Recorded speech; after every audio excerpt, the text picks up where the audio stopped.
This is 3FM. Well, I came to the decision some while back now because I think there's an awful lot of work still to do in the next administration, and I'd like to try and finish it. It's a matter of remaining a tax competitive jurisdiction on the one hand, while making absolutely sure we can deliver high quality health, social care and education. And there are complications and challenges in that. The growth of those three services, the cost of those is going to grow significantly, despite the fact that there's no projection to that effect currently in the medium-term financial forecast. Complicating that further, we've got the issue of the extraordinary cost growth in public sector pensions. So the question is, how do we overcome all these challenges? And I try actually to do that in my manifesto called The Little Book of Government Reform.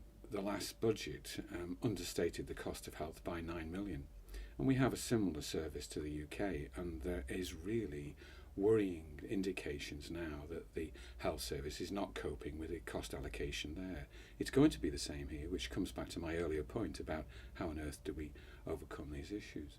On the social care side, it's somewhat different. We're running systems which would be recognisable post-war, and we need to reinvent everything using proper technology, new technology systems, and engaging with people on a much more personable basis.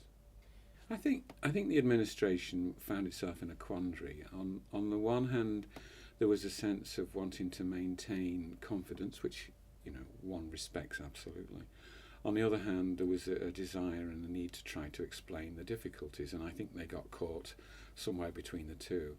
I think it's important that we spell out the issues to the electorate, make it clear that there are real challenges ahead, but on the other hand, make it clear also that there are solutions. So there's a bit of an issue going on at the moment about people being too despondent. I don't think that's right. What I would say is that if you're going to overcome challenges, first recognise them and be honest enough to talk about them, then you can deal with them.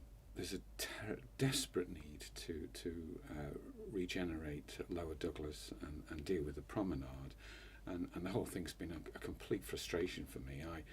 I instigated the Douglas Master Plan in the hope that we would get a development there.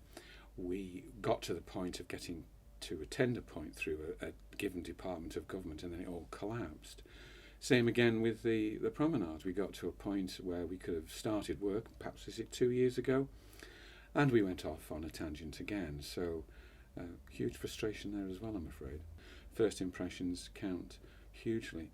If you go right back to 2010, that was one of the reasons why I said I was very anxious to stand in Douglas East, because it is the shop window, it is the front door, and we absolutely have to get it right. I'd be very happy to refer to the police constable's annual report, which came out a few weeks ago, where he said that actually politicians needed to, and I'm trying to quote here as best I can, needed to reinvent the way services work in clusters around the island in a sort of a community sense, and that means that we could focus much more clearly cross-departmentally, and you know how strongly I feel about silos, cross-departmentally, so that we can address difficulties at an earlier stage and ensure we get early intervention. I am absolutely behind the Chief Constable on that issue.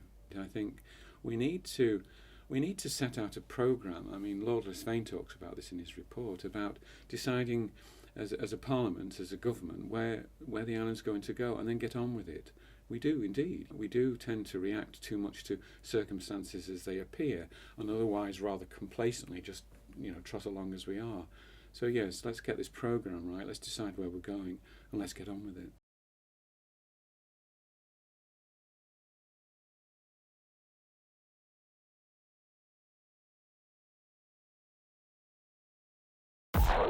More music for the Isle of Man. 3FM.